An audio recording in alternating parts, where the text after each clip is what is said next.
Join me in the audio garden to cultivate our collective wisdom, nurture creativity, and spread love. My name is Martha Senator. Welcome to Listen and Be Heard.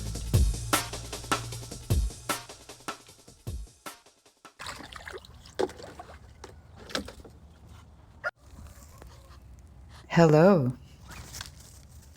Welcome to the audio garden on this wintry day. I'm glad to have you here.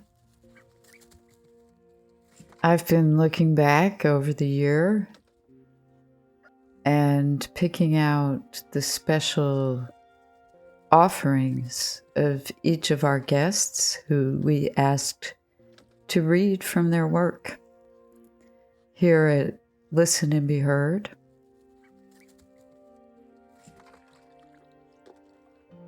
So I'm excited to share with you over the next 3 weeks, harking back to the Listen and Be Heard of old, which was an open mic event, by sharing the actual readings and not the interviews of people who Tony Robles and myself, Martha Senator, have spoken to in the last 38 episodes. So I'm glad you're joining us here at Listen and Be Heard. And we're going to hear first from Lesley-Ann Brown, reading from Blackgirl on Mars. Keali'i McKenzie, reading from Manna of Salt.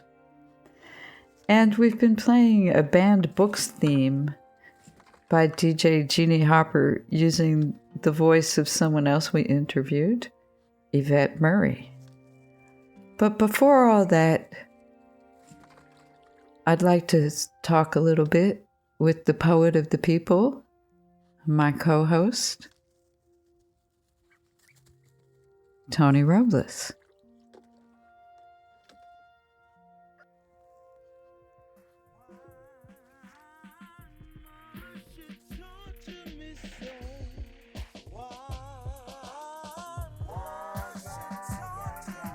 How are you, Tony? Oh, I'm doing well. I'm, a cold, trying to keep warm. The holiday season coldness. It's cold around here. You wouldn't think it would be this cold in the South, in the Carolinas.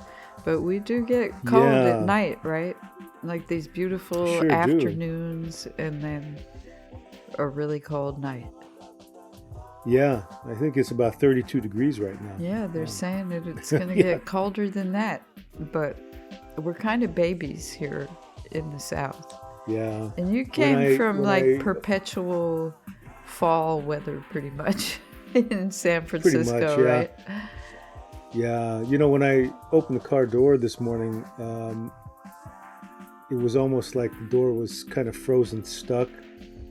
There was some ice built up from the cold from overnight. So I kind of had to, pull a little harder. But I wasn't the only one. When I got to work, a couple of my coworkers had mentioned the same thing. So it seems like, I've been putting together for our show this weekend, next week, just the readings of the guests that we've had in the past, 38 episodes now. And I was listening to us talking about the heat, because I had gotten back to the episodes that happened over the summertime. And we were talking about just how hot it was. And now you're talking about how cold it is. But, Yeah. Well, where I'm at, Hendersonville, they call it the city of the four seasons, because each season is very distinct and very pronounced. Oh, interesting. I didn't know that about Hendersonville. But I do like having the four seasons. Living in the Bay Area was kind of like 1, maybe 2 seasons, but not really like 4 where you could count on snow. Or I think we do have more of the 4 seasons all around the Carolinas. You get a hot summer, you get some cold weather in the winter. We get the leaves at least changing in the fall, Yeah, in the Bay Area, it just seemed to be pretty moderate. You didn't really get a lot of extremes. It's, when you get up to Sacramento, uh, Davis, Sacramento, places like that, where, like in the summer, it gets really hot. And then, it gets colder in the winter. So I think the extremes get a little bit more pronounced up there. But in the Bay Area, yeah, it was pretty steady. It wasn't It never got that cold. too extreme either way. Yeah. Yeah. So, what are you reading, Tony?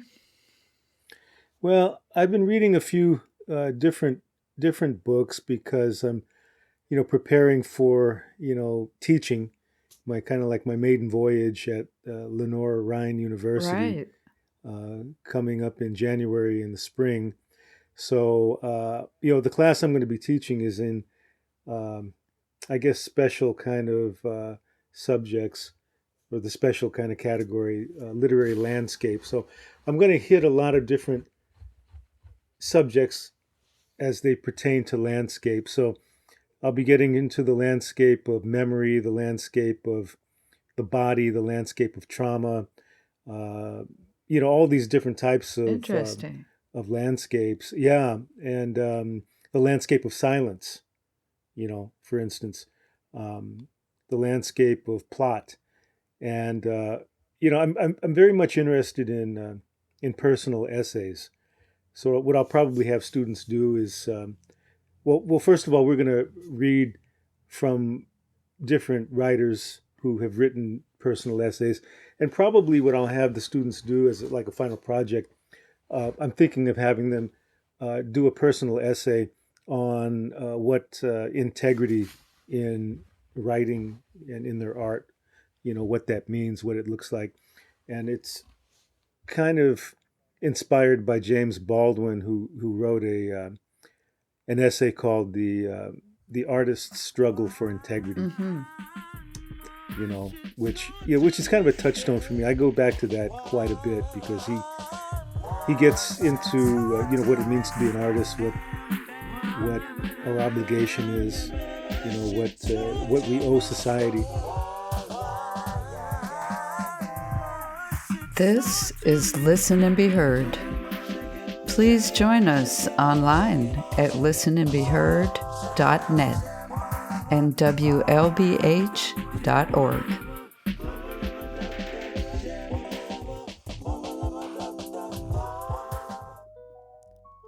The violence of the middle class rolls up like a cop on patrol, keeps the status quo tidbit of fear of your electrified border near, like rain in your brain, a stain you don't see, guides your landscaped driveway to your hoard, where you're bored with artificed intelligence and your fake fireplace and your own face imported to this place.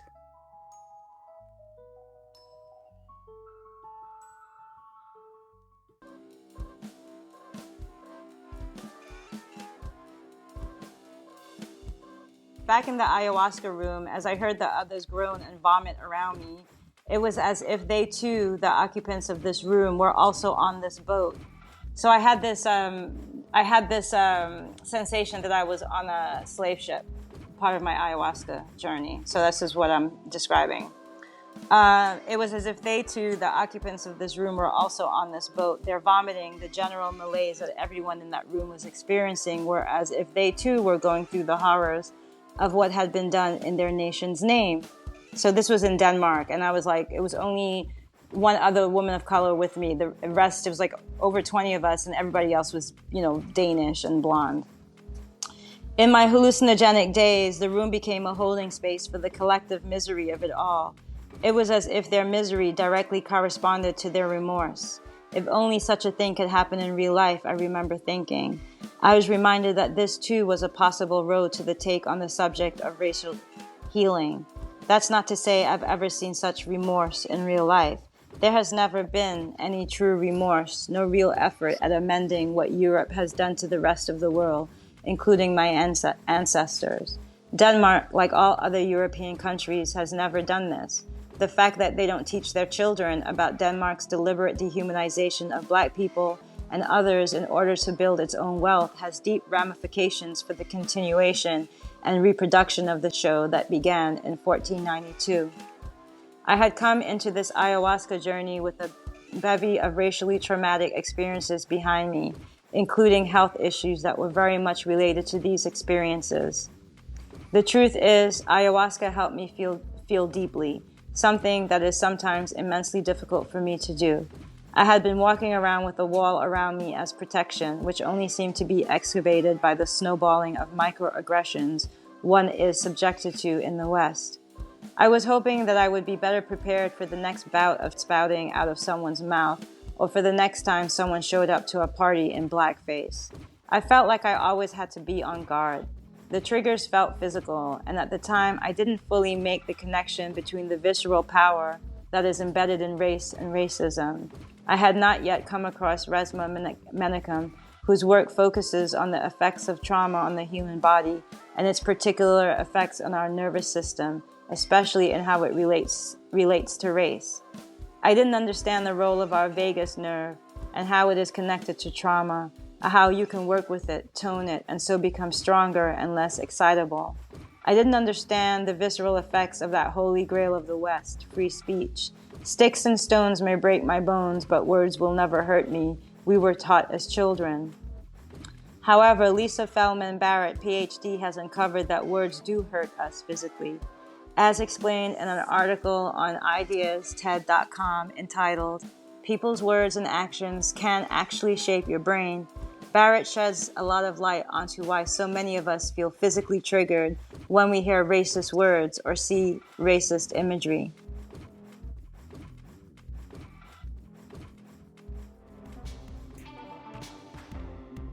Limits, or how to watch out for sodium. My daily sodium count is 2,000 milligrams because filters. The kidney filters, mine, one, the only one, is weak. Salt makes blood pump at higher pressure. Pressure stresses filters. When filters break down, the kidney weakens, loses function, and I weaken. Too much salt leads to fear. Fear is normal, but fear is grounded. Too much salt leads to dialysis. Dialysis means, fear is of dialysis. The kidney doctor says we, meaning I, meaning the kidney, can be preserved. Slow down the weakening. Slow down the salt. Sodium is hidden, the doctor says. That instructs on how important it is to read labels. When I ask for guidance, I get pamphlets. Stapled, photocopied with suggestions on how to limit or remove salt from my diet. My daily intake should be 2,000 milligrams of salt/sodium. Labels on food are my map. Detail the route to limits. But what is hidden is deadly. Can weaken the filters, so hydration is key to keeping balance. Blood tests are key to measuring or mapping health. Reading is key to survival, as in how much salt is in one slice of bread, or as my mind distorts, how much flavor. Sliced bread ranges 70 milligrams per slice to 230 per slice. My doctor doesn't tell me how the grocery store should be navigated, or how to cope with days I nearly break down in the grocery store because bread has too much salt, sauces have too much salt, the non-dairy milks have more salt than I'd expect, or my boo suggests something frozen, but one serving has 800 milligrams of sodium per serving, and how do I map this? How do I navigate a grocery store without crying? Food equals salt equals weakened kidney equals faulty filters equals dialysis equals death or transplant or without tears, which have salt. Breaking down. So labels are my map. Willpower and encouragement. Herbs and spices, vinegar and citrus are my salve. The long work of retraining taste buds. Oh, but oyster sauce. And hydration, how do I get through my grocery store? How do I not spiral? By mapping 2,000 milligrams, reminding myself of flavors beyond salty, that at this stage, water remains life. Salt is hidden, but not a sentence. I have not been sentenced. There is still health.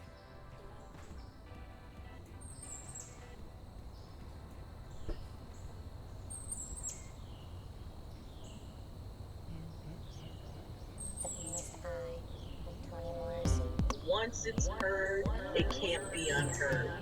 Once it's published, it's not going to be unpublished. Once you read the poem, you can't unread it. No matter how an individual may try to push it to the side, forget about it, it's still in there.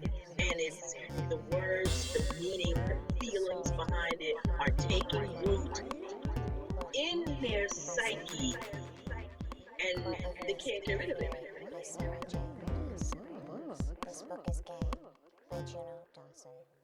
Clearly, banning books is not the answer to anything. I do feel that people are banning books are a very small percentage of the country. And often I think they're doing it for attention as opposed to actually being concerned about what the book says or does. You know, this whole WLBH.org streaming radio has been really baby steps, taking baby steps, and I've been basically just playing some different loops of iTunes playlists right now. But we are part of the Pacifica Network, and as I learn how to use the automated software that's actually installed on a different computer, we'll switch over to playing some Pacifica programming along with original Listen and Be Heard content, which I'm really excited about doing. But for now, if you do tune in to WLBH.org, you will hear the programming mostly that you and I have created, Tony, talking to all of these different authors that we've spoken to in the past year. Yes. And I just can't also believe we've done 38. people like James Baldwin, which is what brought me to bringing that up. You know, our elders. But I think that you have spoken to a lot of elders over the past year. We were playing stickball, dodging the cars and buses as usual, just down the block from my house. My father wasn't working, so it must have been a Saturday. Until then, the only car I had ever seen him drive was our 49 Buick. That day, he drove down Schaefer in a new 1954 blue Mercury. Just out of the showroom, the chrome bullets on the front bumper shimmered in the afternoon light, like the car was alive. Parked it in front of our house. When he opened the driver's side door, the smirk on his face told the whole story. That "I just know I'm going to get that piece of ass" look spread across his face. Naturally, I thought the car was ours, mine. Didn't know my father had other plans. That even though the car was new, he was closing an old chapter in his life. Carnival Queens. Big to-do to crown Miss Philippines, to reign over the carnival ball, sit on the throne of Mardi Gras. Anyone could vote, as many times as they wanted, for a penny. Relatives send money orders from around the country to have a queen in the family.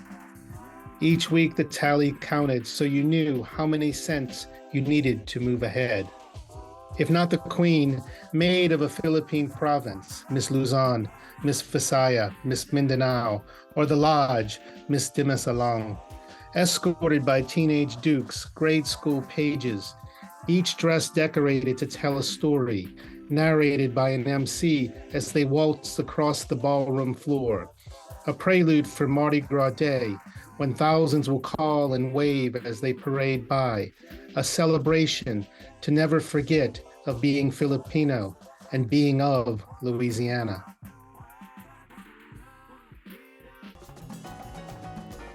It is an honor to read on the airwaves here, and I'd like to dedicate this next poem to all the poets out there in North Carolina. This one's titled, We Are Poets. We are poets. We're in your neighborhood at open mics. We're not that hard to find. We'll massage your temples, touch your hearts, and tantalize your mind. We are poets. We can take pretty words, put them in a poem, and plant a mental seed. Or we can take unpretty words when we're filled with rage, put them on a page, and make it bleed. We are poets. We can put words together describing an aroma and make you think that page was scented. We are poets. The reason the exclamation point was invented. We write, recite, and perform. We never ever conform. It's the way we poets know damn well we were born. Pushed out, performing and crying since birth, our hearts already broken and torn. But we as poets, we can take pieces of broken words, turn them into spoken words, and give a broken heart a fresh new start. Take a young child's broken dreams and mend them with spoken seams. We are poets, blessed and filled with words. We create with words, relate with words, transform and relocate hearts and minds with words. We are poets. We say things like 5 times 5 divided by pi equal the number of rainbow stars in the sky. And have you ask, why? We are poets. It's simple mathematics times dramatics factored by a poetical third eye, and the answer in the back of your mind's book is even simpler. We are poets. Ay. Love-making, keyboard-breaking, erotic poets. We can make a pen, make love to paper, and make it hum. Make words intoxicate your mind like a strong Puerto Rican rum. We are poets, filled with laughter, tears, joy, imagination, and patience. We speak at the open mic at presidential inaugurations. From our hearts the words flow. Through our tongues, mouths, and lips, those words magically know where to go. In our heads, the poets of the dead are awoken. We speak from our hearts with the voices of the broken. We are poets. This much we know. We give birth to words, touch Mother Earth through words, and at open mics, open our mouths and pour out our hearts through words. We write, then rewrite, then double check the last rewrite, 'cause we know the last rewrite is the one that has to be right. Right? We are poets. We share our breath with words, and we will write and recite till our death with words. Because we are poets. Thank you, North Carolina. Ode to a typewriter in a trash compactor. Sometimes one feels like a pallbearer at a thrift store. In the donation area, people drop off items that are no longer useful. Cups with cracks that distill memories of demarcation lines that divided kitchen tables, microwave ovens that have waved one last time, old sewing machines, crock pots, board games with missing pieces, warped records, rugs with stains that look like countries that were once on the map. These and 1,000 more items are carried to the trash compactor out back. So hungry is the compactor, it can't get enough of everything. I have seen the blasphemy of books sitting in the compactor, not tossed in by me, awaiting the final compressed language. I tried to make poetic sense of it, and I see that a typewriter has been tossed into the compactor. My fingers are cold as it has been snowing, and the typewriter's keys are surely as cold. My finger does not want to push the compactor button, to squeeze the life out of the typewriter, for surely it allowed someone the chance to squeeze some life out of this thing we call life, in a story, a letter, a poem. These are my notes from the editor for issue 17 of Willawaw Journal. First, we start with a quote from David Lynch. Ideas are like fish. If you want to catch little fish, you can stay in the shallow water, but if you want to catch the big fish, you've got to go deeper. I have been mulling over the quote from David Lynch's book on meditation and creativity for a few weeks now. Part of the thrill for me of the turn to autumn, blue skies breezing through to cooler evenings, is the pull to go in. We are turning towards the dark even as we pick the last of the blueberries, peel the apples, or put up the pears. A last ramp up of activity, the harvest, before the quiet of winter. We stock the larder to prepare ourselves for the turn. Perhaps this collection of poetry will serve in a similar manner. It too represents a harvest, a kind of putting up for those pieces that call you back for another read. Within this issue, where Sam Siegel crowns each series of poems with his whimsical, magical landscapes, inspired by his sojourns into the natural world of Vancouver, BC, you will also find Ariane True's Seattle Sonata struck a chord with several contributors. The many ways to think of home, as well as the multiplicity of circumstances that can make it irretrievable.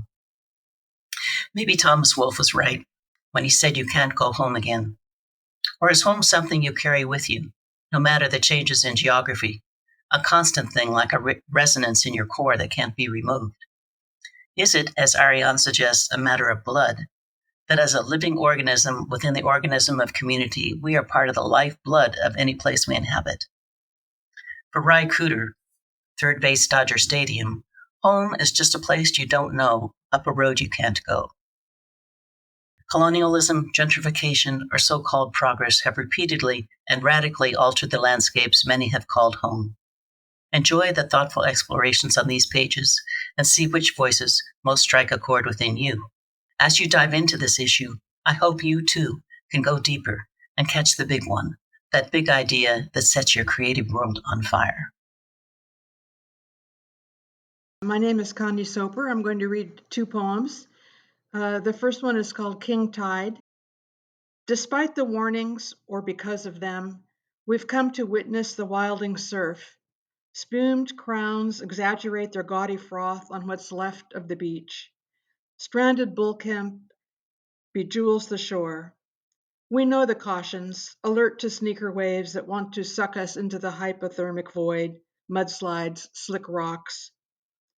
Logs already fallen, already dead, would roll and crush our bones easily as a bird's rib cage. We sidle up to danger's edge, its metallic salt taste on our tongues. Other voyeurs unfold their chairs on the dune to face the great arena, as if watching a coronation parade float by. Sky lowers its bunted clouding. Waves buck out of their chutes, bellicose and frenzied. We don't know whether to fear or hallelujah praise them, and we just can't stop watching. My name is Erica Reid, and this is Lynx. Years, this is what it has come to. I mailed a letter, and the answer was bored silence. My father, etc., would rather not read, and I honested myself out of his family photo. My grandfather died and nobody told me. I discover so much by accident. My grandfather died and nobody told me. What is a grandfather anyway? Only a father's father, right? How many do I need? How many can I bore to death? Bye, Walter. I didn't get to tell you what you never asked, and your great-grandkids would not have played football. How many do I need? This suitcase is small, so I choose my best books and the clock on the wall. I'm not running. No one's looking for me. I am preparing for fire. If you don't start one, I will. Might as well do something worth being blamed for. I sold my father's watch. He never owned a watch. If you don't start a daisy chain, I will. Don't try to keep me from ruthlessly flowering. This isn't his field. He never owned a field. You will not find your copper coins here, grandfather. You did not drop your silver watch here, father. The only loose change in this field is me, face like a dime.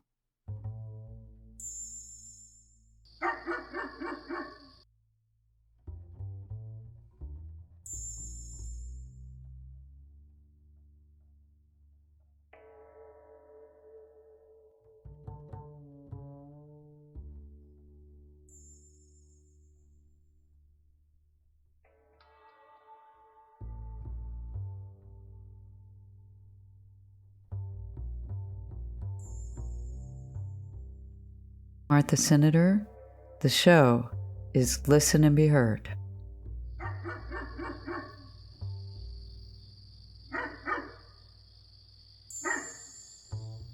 Everybody has kind of a different personality, and they come at it from a different angle and from a different point of view. And it's what's always rewarding for me is to kind of get deep into where a writer is really coming from, and try to read between the lines. I mean, read what's on the line, but also read what's between the lines as well. I got to say, the interview I did with Joe Tologan, it just is very close to my heart. Mestizo Through My Eyes. He's the author of Mestizo Through My Eyes. Mestizo Through My Eyes. He's dealing with some health issues right now. I talked to him on the phone. I talked to him about a week or so ago.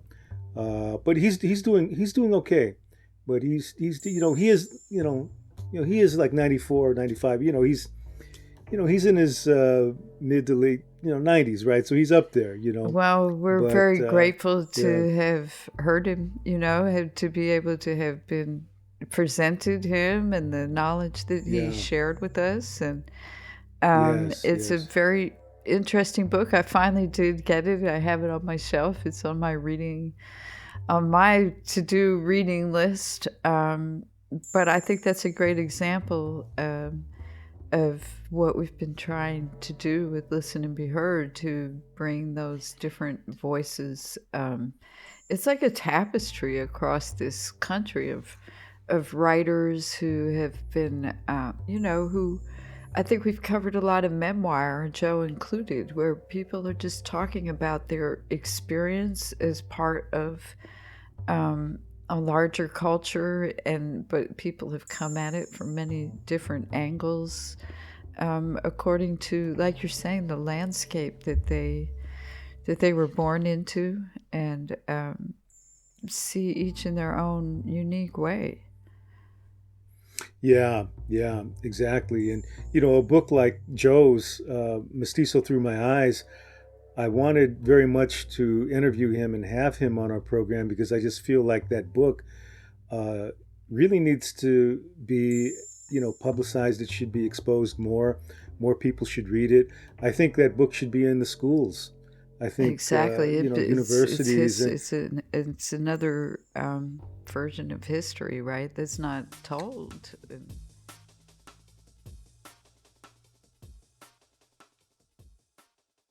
This is the harvest moon calls us again. Past halfway from equator to northern pole, harvest moon drops so low it bounces across the tops of the Douglas firs as it tries to lead the crows in a song about the passing season. The crows won't sing, and we stay silent too. This season another surgery we did not want. In the morning, anesthesia occluding the sun, we send our tentative fingers out for bandage, for incision ridge and furrow, for angry yellow-red of tomatoes or betadine, for discoloration of dismantling. We know something has been removed. We feel the absence. Gallbladder, appendix, kidney, belief in the arc of good humor. We want it back. The summer corn, the indolence of sun-soaked youth, the wild green sprouting, vigor of every appendage and organ intact and ready. Before we can voice our plaintive suits or sound our laments, impatient crows turn their backs on our loss, dip their jet heads, and mount their wings. They leave our ruined carcasses behind. Business of Ferrets. You've probably heard of a pack of wolves, a litter of kittens, or cattle in a drove. But did you know it's called a tower of giraffes, a bloat of hippos, a wisdom of wombats? Watch out for the crash of rhinos and the tigers, away they streak. Hear the cackle of hyenas? Just listen for the shriek.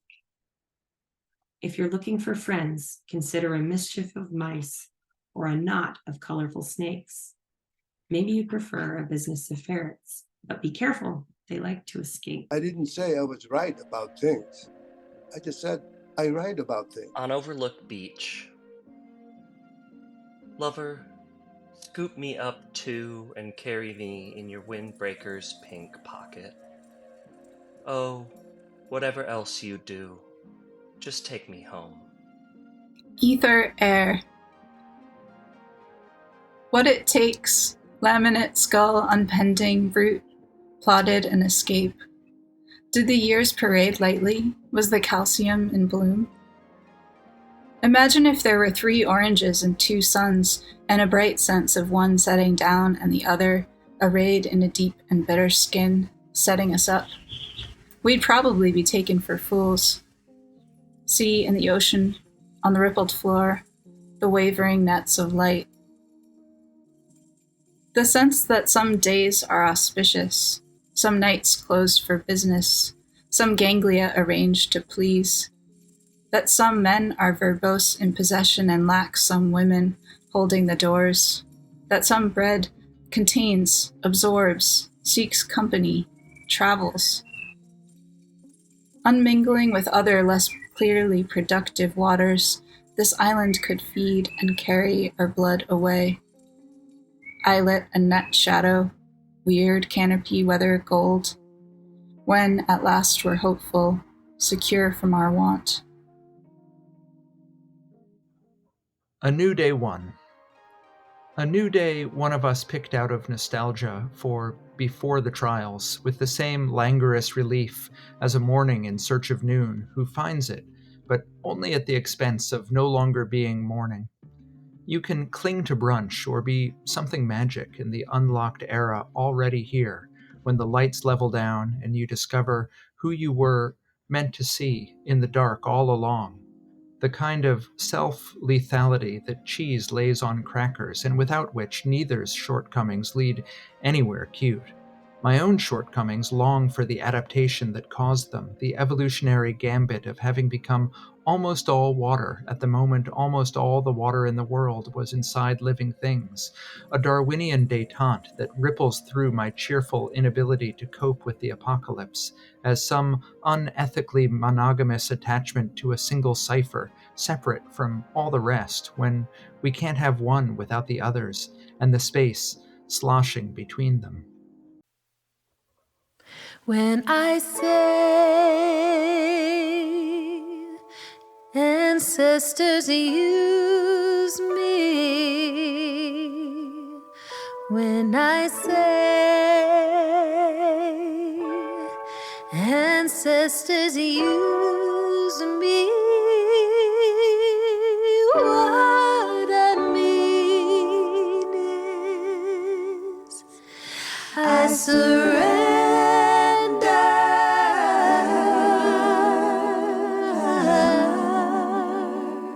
Surrender my life to you.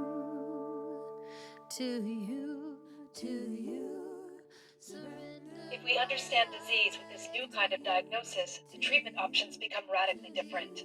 The deep medicine we prescribe to address the inflammation of people and planet has been prescribed by others Finished before that us. project with USDA, determined to bring the voice of American farmers and ranchers into discussions around what was happening on the ground and on the front lines of climate In change. today's universities, farming and medicine are both taught through an ahistorical lens, which hides the legacies of land theft, genocide, and labor theft that their industries required to exist in these territories.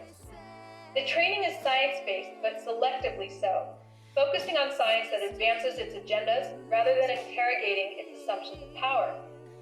Both farming and medicine had their education and policy shaped by philanthropic I like to capitalism. think about it as sobering. It's bringing to readers the experience from a farmer's perspective, from people who work the land, from people who actually their livelihood depends on dependable weather, And it's bringing that experience into the reality of all the rest of us who depend on these folks to feed us. Bombara is an African-American writer, and actually she was an English teacher, if you didn't know, Crypto. She wrote in the 1960s with the Black Arts Movement and emergence of Black feminism. Amazing author. Well, and then even today, this piece feels so fresh. There's also something about science that just doesn't get at the way it all feels. We see that people are taking facts, very true, very, very stark facts, and going, I can't deal with this. When I say ancestors,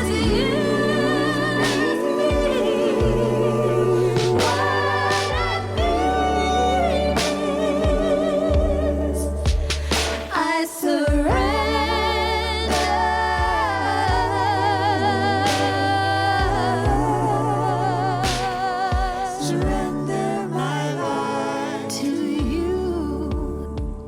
Beautiful journey. I think another one who stands out for me is Shirley Ancheta. It seemed like she had such a deep,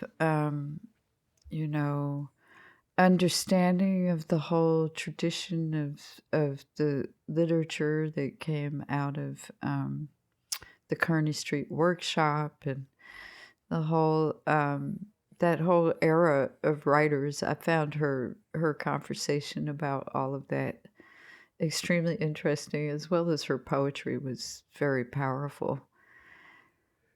And then I think they were trying to build a community. I guess it was a way of building community, and it was, building a literary legacy, but also, just bringing people together, It struck me that it made me think about how, a lot of times we come together and we do things, and we don't think of it in historic terms. And we don't always even give ourselves credit for the things that we're doing at the time that we're doing it. And especially if we're not getting paid to do it. But then again, when I look back, I think some of the most powerful things that, I've done in my life had nothing to do with getting paid. And probably some of the most historically significant things. I really at the time wasn't aware that it was so significant. But when I traveled to the Whitney Museum, I guess it's a couple of years ago now, to celebrate that they had put Steve Cannon's living room in the Whitney Biennial. Strike Salinas, 1933. The town is named for a river. The river is hidden beneath sand and silt, with salt marshes where it meets the sea. It is September, and the leaves of the cottonwood are almost golden in a cold light. Not far from the river, in the labor camp named Green Gold for the lettuce we harvest, even the fighting cocks pecking their corn seem bright bronze in a tame light. It is 1933. Our wages have been cut from 35 cents an hour to 20. We are Filipino and hard to manage because we say strike in the language they taught us. Down the road, vigilantes piss in the ditches. A car is on fire, but that is not the lesson. It is meant to distract us. They splash gasoline on the bunkhouses and chicken coops. Flames burn the buildings to the ground. We inhale the smoke of 100 sacks of rice put aside for the strike. They thought our hunger would make us quiet. Like birds, we send ourselves into the night, the color of stars soon to fall. Our leader is in jail. We continue to strike. For months, we buried our hunger with edible weeds we pulled from the ditches. When we nod to our empty hands, and in later days when you look for us, absent in books, abandoned by history. Someone will be holding a dark fire. Someone will be writing us out. Our eyes search out those who left, those who stayed.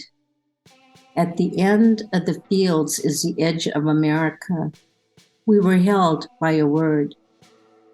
We stand in the light of the clear blaze, in a moment of all possibilities, nodding to ourselves as if you had found us.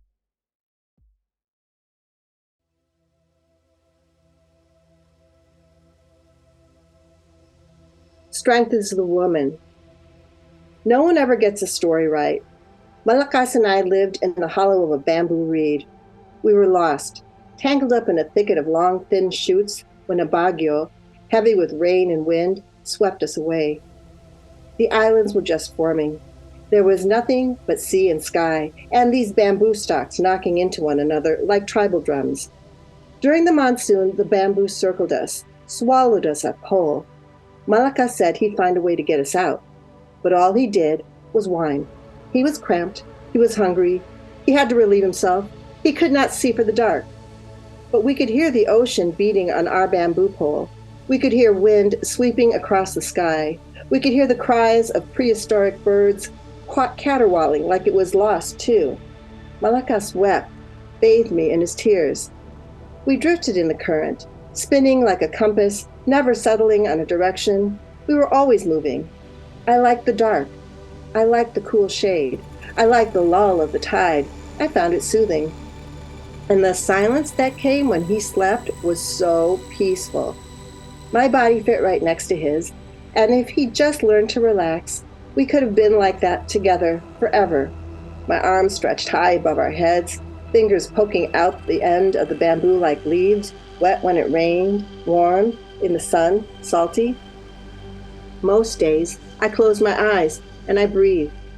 I used to meditate a lot back then, and if I listened very carefully, I could almost hear a flute-like melody swirling around us. Why aren't you freaking out, he wanted to know. Over what? It is what it is, just chill. And then the bird flew past us, heard Malakas say, "Anybody out there? Help." "Hush," I told him. "Breathe," I said. "Relax." And he kept yelling, like the world was on fire. And so the bird swooped down and kissed the tips of my fingers, cawed. "We're stuck. We're hungry. We can't breathe." "Quiet," I told Malakas. That's when the bird struck the reed, slashed the bamboo right in half, and there we were, naked, brown, thin from the narrow bamboo. "You are beautiful," said the bird, reaching its wing to touch me. I gave him the evil eye, and the bird, perched on the edge of the bamboo, lost his balance just as the sea rose and swallowed him up. "No, you stupid bird," Malakas said. "She is strong." And that was the beginning of everything. The baby I could keep came when I was already dead. I was 12 when I was murdered, 14 when I looked into the Yalu River, and finding no face looking back at me, knew that I was dead. I wanted to let the Yalu's currents carry my body to where it might find my spirit again, but the Japanese soldiers hurried me across the bridge before I could jump. I did not let them get too close. I knew they would see the name and number stenciled across my jacket and send me back to the camps, where they think nothing of using a dead girl's body. When the guards started to step toward me, I knew enough to walk on, to wave them back to their post, where they would watch for other Koreans with that special look in their eyes, before the Japanese government posted the soldiers for the good of the Koreans, they said. The bridge over the Yalu had been a popular suicide spot. My body moved on. That is why, 20 years after it left my spirit behind at the recreation camp, my body was able to have this baby. Even the doctor here say it is almost a miracle. The camp doctor said I would never have a living child after he took my first one out. My insides too bruised and battered, impossible to properly heal.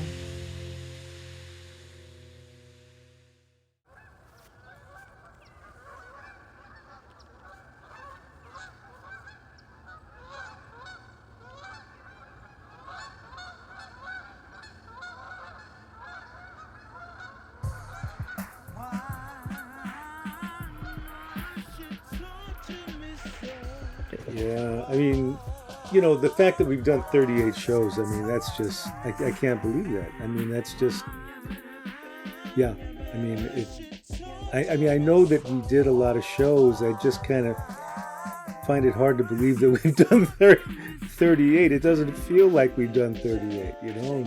And maybe that's a good thing. Maybe it just shows how busy we've been, you know? Well, we've been busy, and so we are going to take a little break.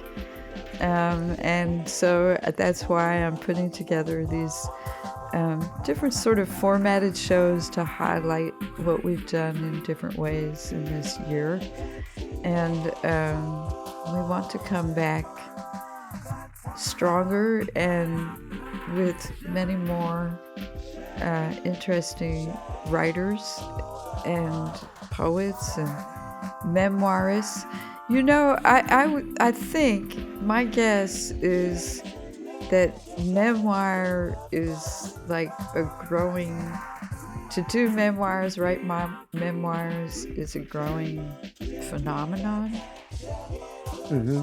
Or it seems like that to me. Maybe I'm just more aware of it now. But you certainly interviewed a lot of memoirists this year.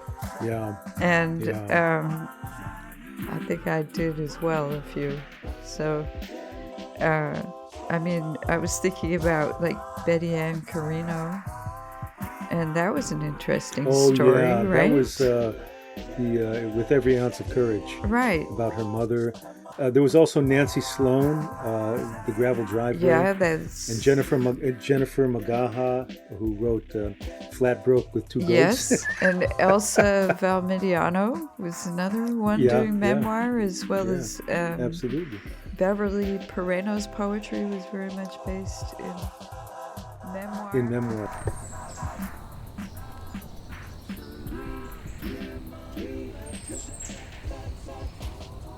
This is Listen and Be Heard, and my name is Martha Senator, and I want to thank each of you and all of you for joining me in the audio garden. We've been listening to authors who Tony Robles and I interviewed in the last year. Not the interviews, but the readings that they did. And I want to go ahead and try to give credit to everybody in the time that I have. So we heard from Lesley-Ann Brown, the book Blackgirl on Mars, Keali'i McKenzie reading from Manna of Salt, the voice of Yvette Murray in our banned books theme. She's the author of Hush, Puppy. Frank Gioia read from Mercury Man. Randy Gonzalez read from Settling St. Malo. Tony Alderondo, We Are Poets. He read at an open mic in Hendersonville, North Carolina. Tony Robles, reading from Thrift Store Metamorphosis. Rachel Barton is the editor of Willawaw Journal, and we heard from Connie Soper, Erica Reid, and Cecil Morris, contributors to Willawaw Journal. Lauren Beckwith, author of the children's book A Business of Ferrets. And a quote from Oscar Peñaranda, I didn't say I was right. I said I write about things. That's my favorite quote from the whole year. I couldn't find a reading that he did. Maybe I missed it. I might have to go back and look again. We also heard from Mikey Swanburg, Mary Wilson, and Brendan Lorber, contributors to Posit Journal, edited by Susan Lewis. And then we heard Shirley Ancheta reading her poem Strike Salinas, 1933. And Evelina Galang told her story Strength is a Woman. And we heard an archival interview from back in the day that I did. Well, we didn't hear the interview, but we heard Nora Oakjaw Keller reading from Comfort Woman. That was it. In the spirit of Listen and Be Heard open mic of days gone by, I thought over the next few episodes I would pull together just the readings of all the poets and memoirists and historians and essayists and novelists, of course, who we spoke to in the last year and shared their thoughts and their work with us. I want to thank, as always, Davine Dial, the station manager of WPVM in Asheville, North Carolina, the first radio station to air Listen and Be Heard as a broadcast show on Pacifica Network, for which I am very grateful. You can go to listenandbeheard.net to see all the things that we do, or also now WLBH.org, where you will find us streaming 24/7. Thank you to DJ Jeannie Hopper and J. Rodriguez Sierra at jrodriguezsierra.com. And thank you for listening and allowing me to be heard.